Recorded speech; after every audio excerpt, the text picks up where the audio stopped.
So I don't feel like apologizing for the fact that I'm Asian, I'm Korean, but sometimes that it does kind of shapes and colors my memories as well as the way I approach things.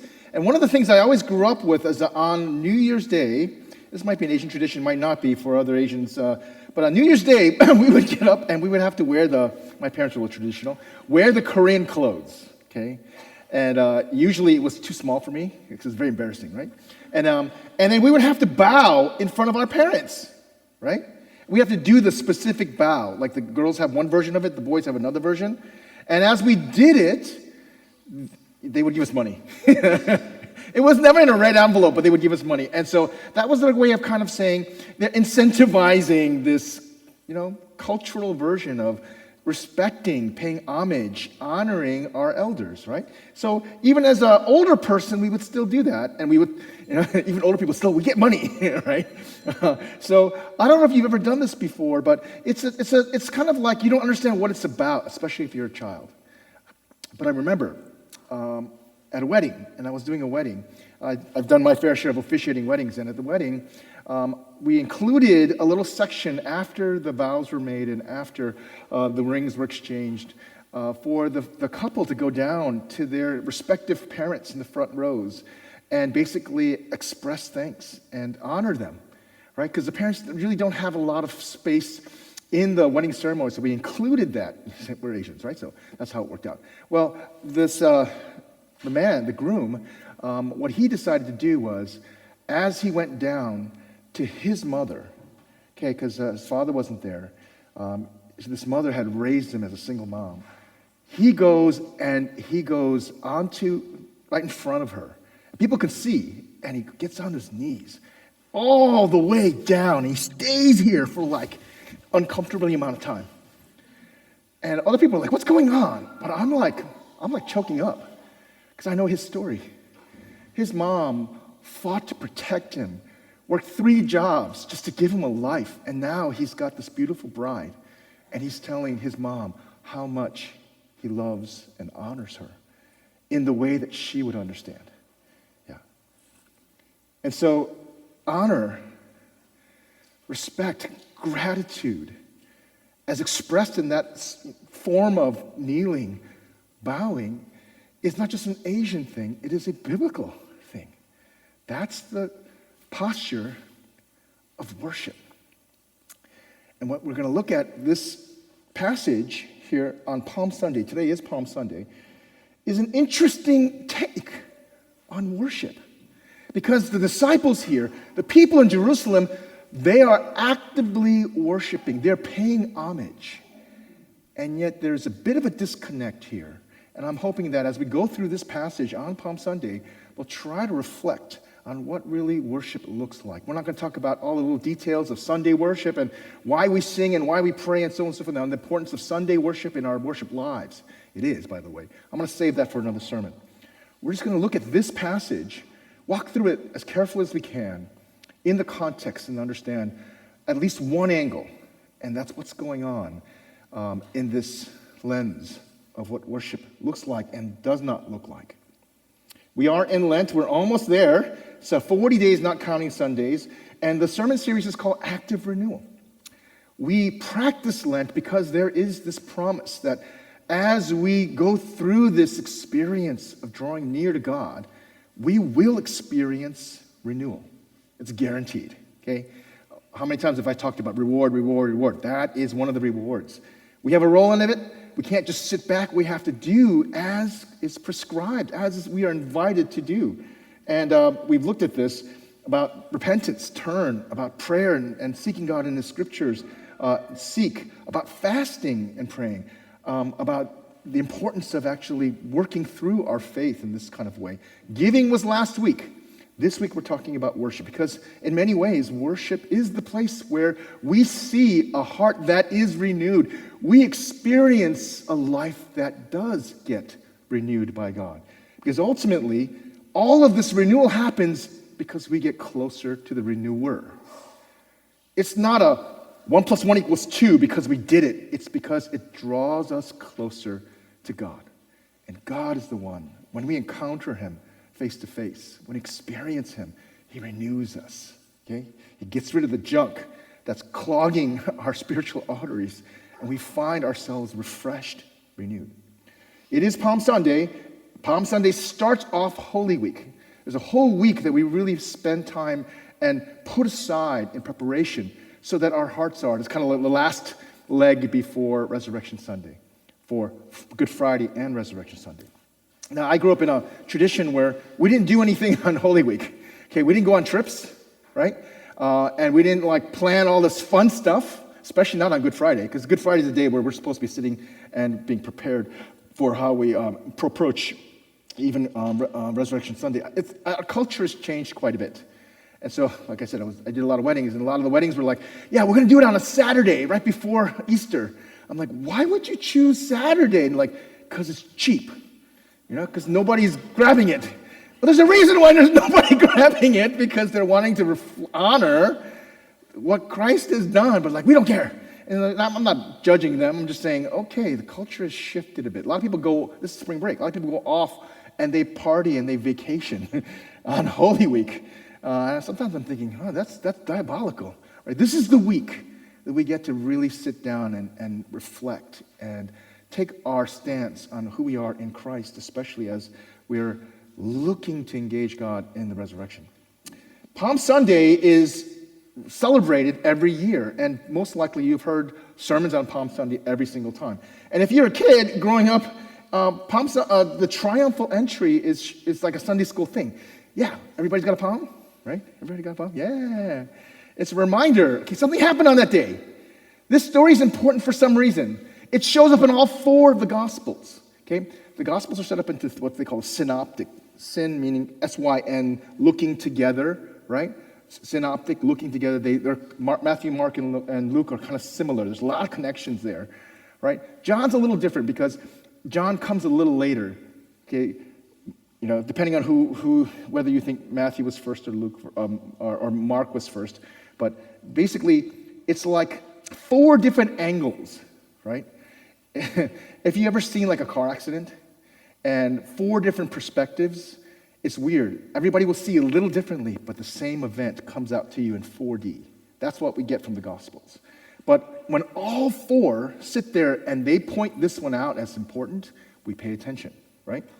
Not all of the miracles, okay, are there. Not all of the signs and so on and so forth are there. But when they're all four, pay attention to it, we pay attention. So this is the story. We've heard it read to us. This is on Palm Sunday, the Sunday before all of the events of the Passion on Friday, the communion with his disciples on Thursday, and so on and so forth. All of these events in the temple, this is what's happening. This is Luke's version. And when he had said these things, he went on ahead, going up to Jerusalem. Luke scholars know that he's got this mission. I'm going to go to Jerusalem, go to Jerusalem. Jesus is aware of what he has to do and what it's going to take and what the climax is going to happen in Jerusalem. So he's on his way. He goes ahead. The disciples don't want to follow him because they're kind of not sure what's really going on, but he goes on ahead. When he drew near to Bethphage is over there. Bethphage and Bethany and the mount that is called Olivet, he sent to his disciples. This is the route. Bethany is a little further away. Bethphage is on the way. And as he gets closer, you're going to see the Garden of Gethsemane on Mount Olivet on the way to the temple. So this is his route.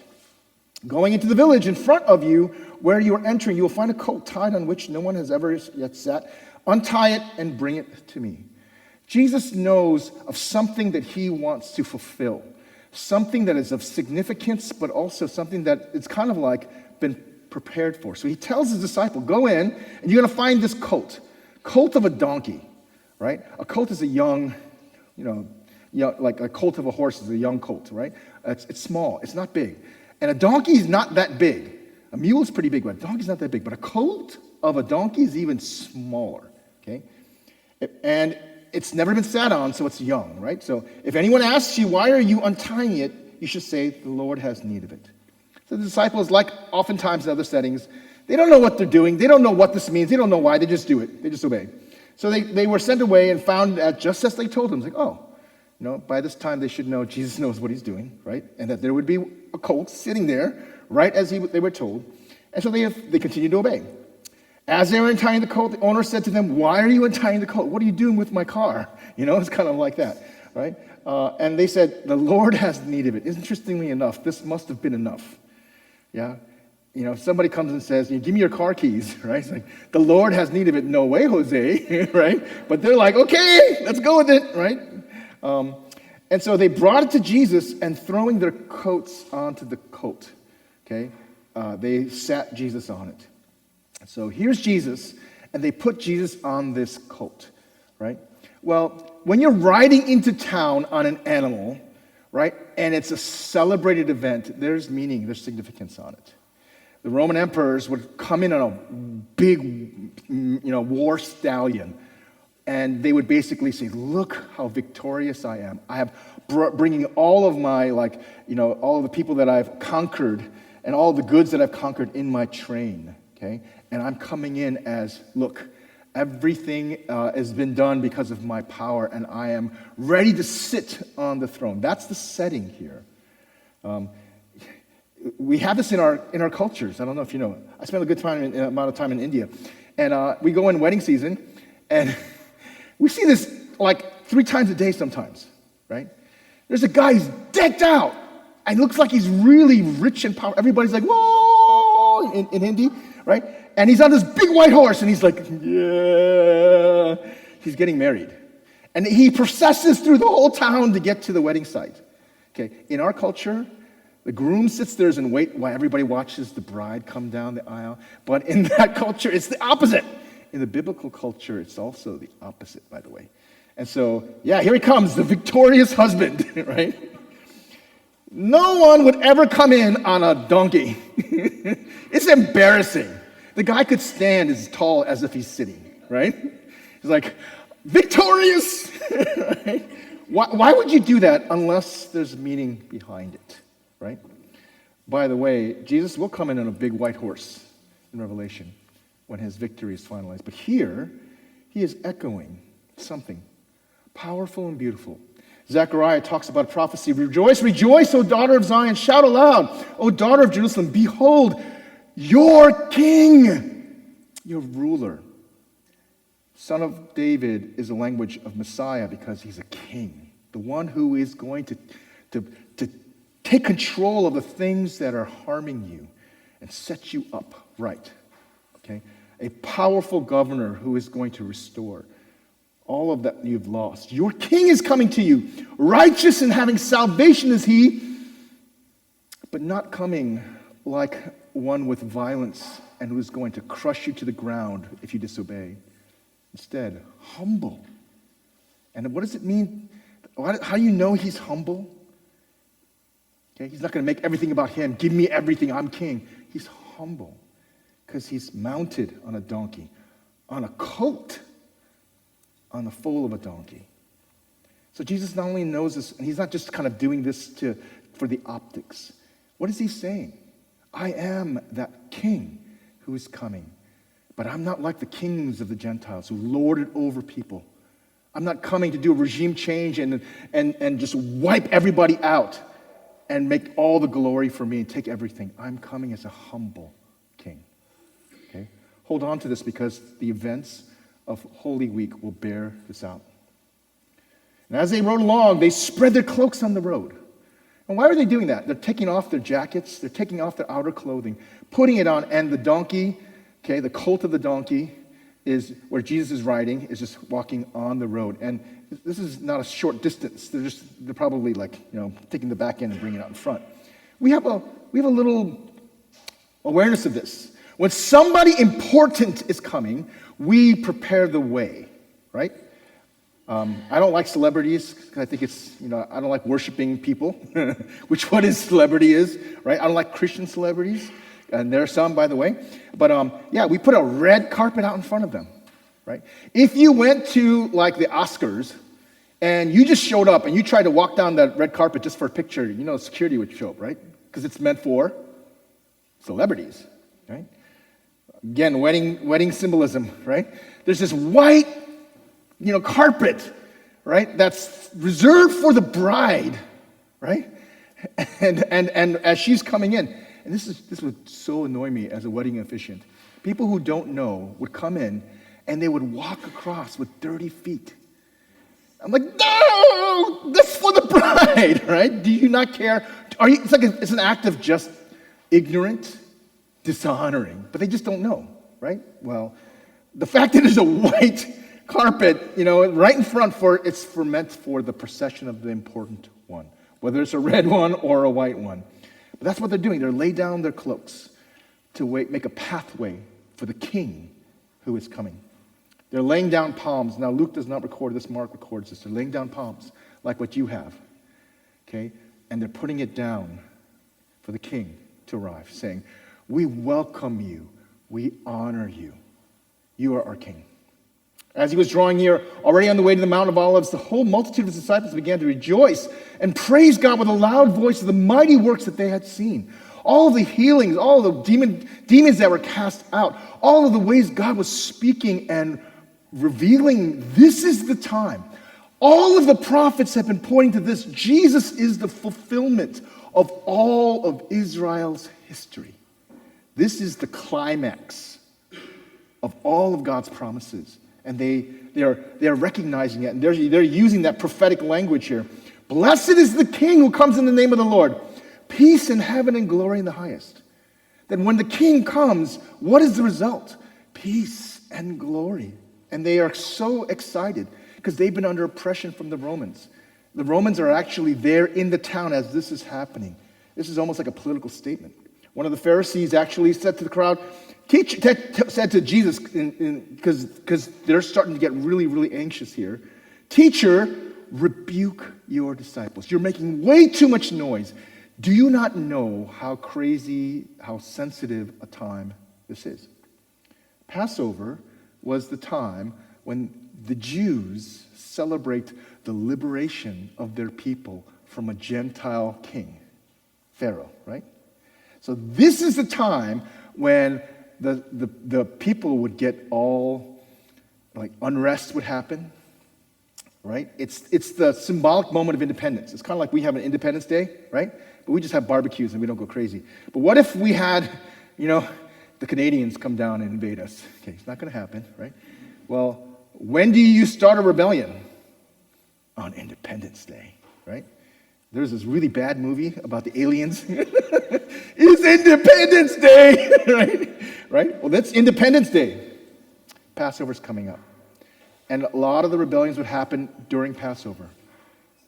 And so Pilate would bring in a bunch of Roman soldiers, extra Roman soldiers. They're on every street. It's kind of like when the terrorism alert is on red, you see cops everywhere. That's the setting here. And here comes, what are they saying? Behold the king. Right? Behold the king. And so the Pharisees are like, Jesus, have your people shut up, or else the Romans are going to squash us, right? And Jesus' response is, no. You don't understand what's happening. This is the culmination. Jesus is the king that was promised. He is the Messiah that is promised. And he does not deny it here. And he says, I tell you, if these stones were, if they were silent, if the disciples were silent, these very stones would cry out. And Jesus is acknowledging that he is this king, this humble king who's come to redeem and save his people, to bring peace, right?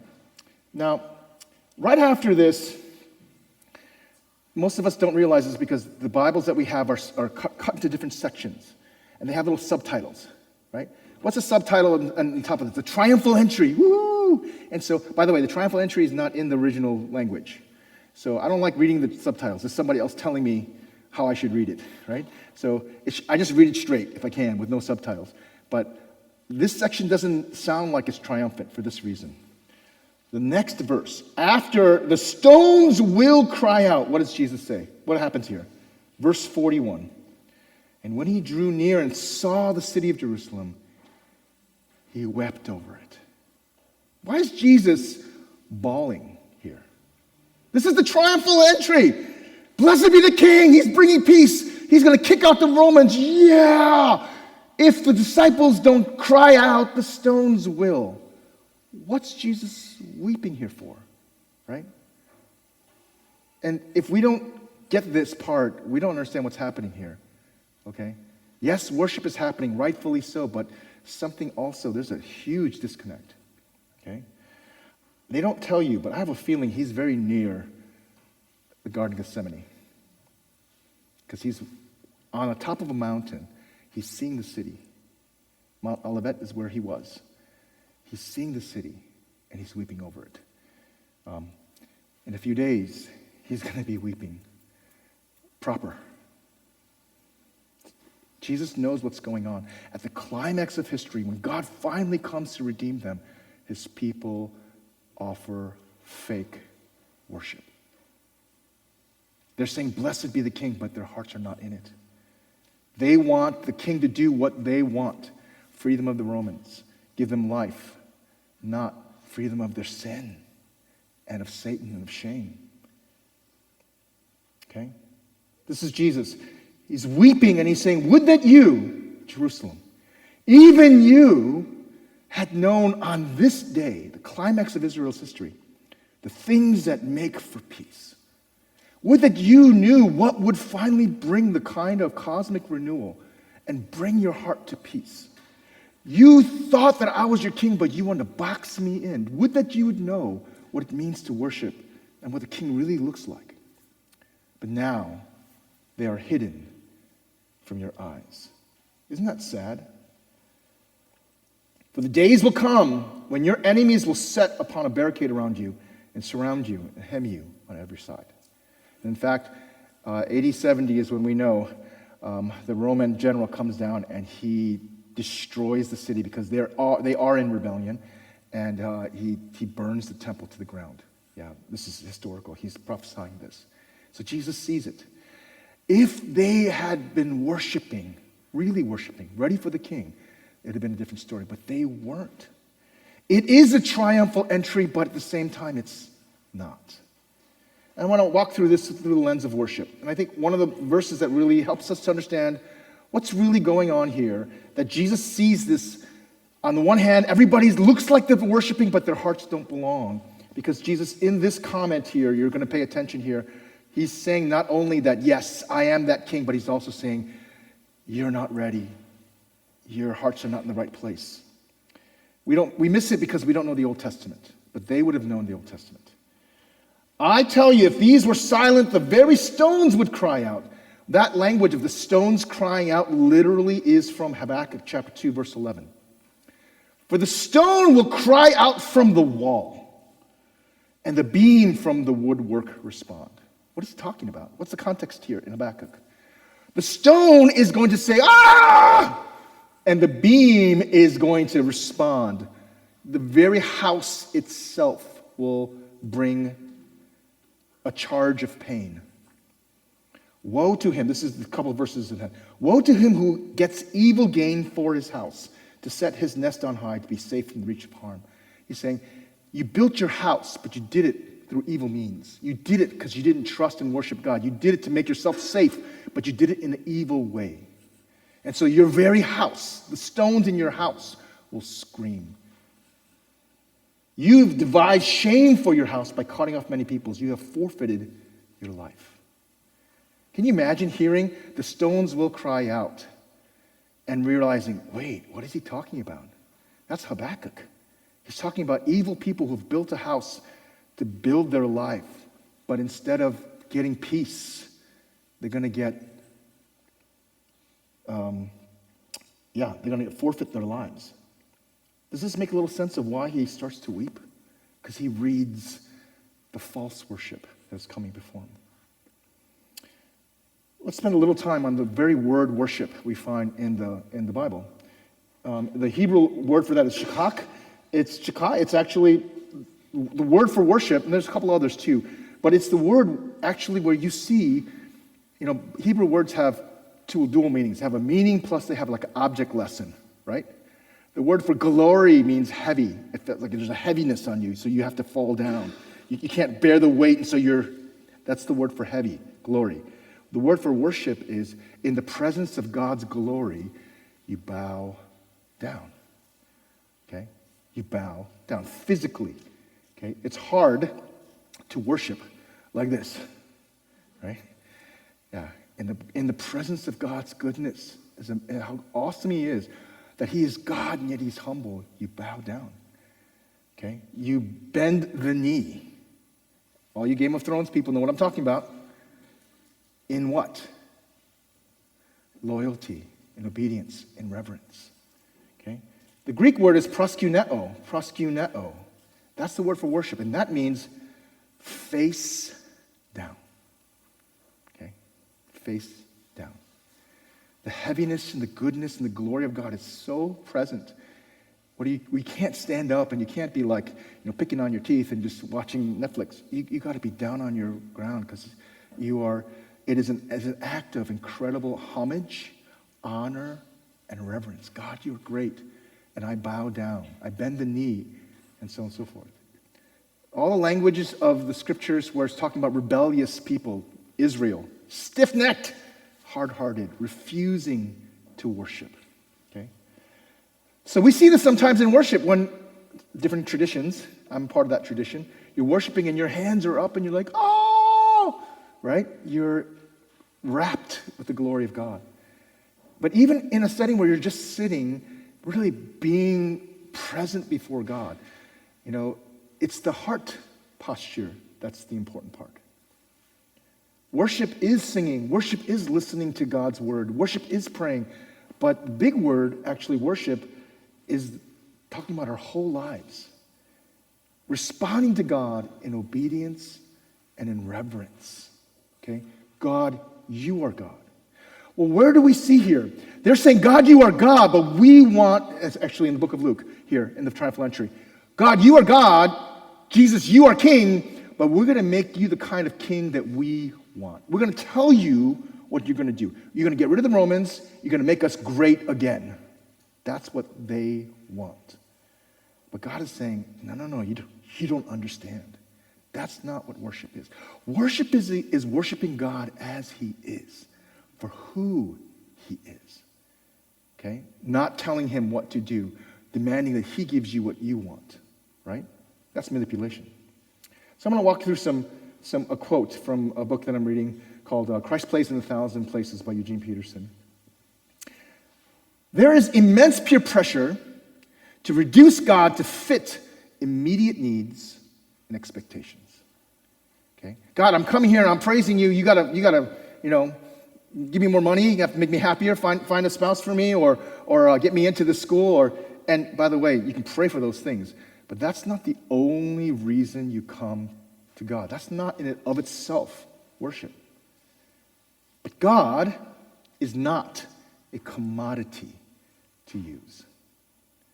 And isn't it interesting, if you would really look at the worship in the United States and be honest, how many come because it's a commodity? Oh man, the music is great. Oh my gosh. You know what? Incredible surroundings, and that they're giving me tools so that I'll be healthy and wealthy, right? And God is just a means toward that.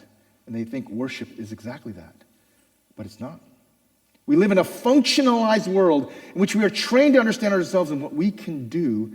And so when you come to worship, it's very hard to encounter a God who is that big, that out of your control. And so we try to manipulate him. But he's saying real worship is this. We are faced with the reality. Sorry about that. We are faced with the reality that we cannot control. God is God. We are not. So what's the right response to come in front of a God that we cannot control, who is gracious, but he's also king? It is to cultivate reverence, to bow down of heart. God on demand, on our terms, is exposed as simply silly. And this is where Holy Week should actually make us reflect on our hearts. Do we approach God as if he is at our beck and call? Is your relationship with God only because you feel like he should be on demand for you? Like a streaming channel? If it doesn't work, you get angry, right? Is that some measure of our worship? Defining God down to the level of our emotions. I'll only worship when I feel really, moved, or are thinking, oh, this makes sense. Oh, this is so incredible logic, right? And then demanding that God work in terms of our agenda. You give me this when I want it, right? True worship means setting that aside in favor of a life of worship and prayer. God, you are who you are. I want to know you as you are. I want to love you and obey you. We set aside that God on demand, that you fill our agenda with worship, prayer, obedience, and love.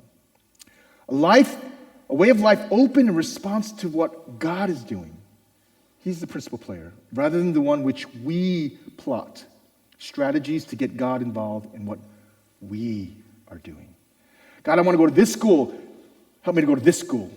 God, I want to be doing this, and I want people to see me like this, and so you help me to do that. Versus, God, I bend the knee. What is your purpose in my life? What do you want to do? Israelites know what it looks like to take God and twist him and make an image out of him. Aaron says, Israel, these are the gods that brought you out of Egypt. Yeah. So they can worship the way that they wanted to. The people in the crowd know how to worship this way. The one who healed them, the one who taught them, did these great works. When given the choice, what do they scream? Crucify him. Crucify him. Right? Jesus knows what worship looks like and the temptations to twist it for his own agenda, because the enemy's good at this. In the desert, the devil took him to a high mountain and showed him all the kingdoms of the world and their splendor. And the devil said, and this is a lie, all of this I will give to you if you what? Bow down and worship me. Basically, the devil is saying, you don't have to go to a cross. You don't have to go to Jerusalem. You don't have to suffer. You don't have to be humble. You can take it. I'll give it to you if you just bow down and worship me. Jesus' response is, get away from me. Worship the Lord. Bring him your reverence. Love him first and only. Worship the Lord your God and serve him only. Yeah? Because you can only serve one. You end up loving the one and hating the other. Yeah? He uses that language. Jesus knows what worship looks like. It's in this context, it's through weeping. Oh, that they would have really revered God, and they would have found renewal and peace. So he's weeping over Jerusalem. He's weeping at the garden. I want you to look at this through this lens. Those tears are tears of pain, but they're tears of worship too. Because what does he say? What does he pray? Not my will, but your will be done. Yeah? What is his posture? Chilling on the couch? He's on his knees. He's face down. Yeah? He's worshiping on that mountain. He weeps twice, I think, on that mountain. And he's worshiping on the cross. Stretched wide in obedience and reverence. This is what our God looks like. Yes, he takes all of our sin, all of our rebellion, all the people who at first said, blessed be the name of the Lord, and who comes to, we want you, King. Crucify him. Crucify him. For those people, he is stretched on a cross. For us, not just them. And so as we approach Holy Week, I want to encourage you, reflect on what worship looks like for you. Yes, you worship today, but what does worship look like for you tomorrow? What does worship look like you in the big picture? What is the posture of your heart before him? Do you expect a God on demand? Or will you worship a God who's willing to do this for you? Will you bow your heads with me and let's pray?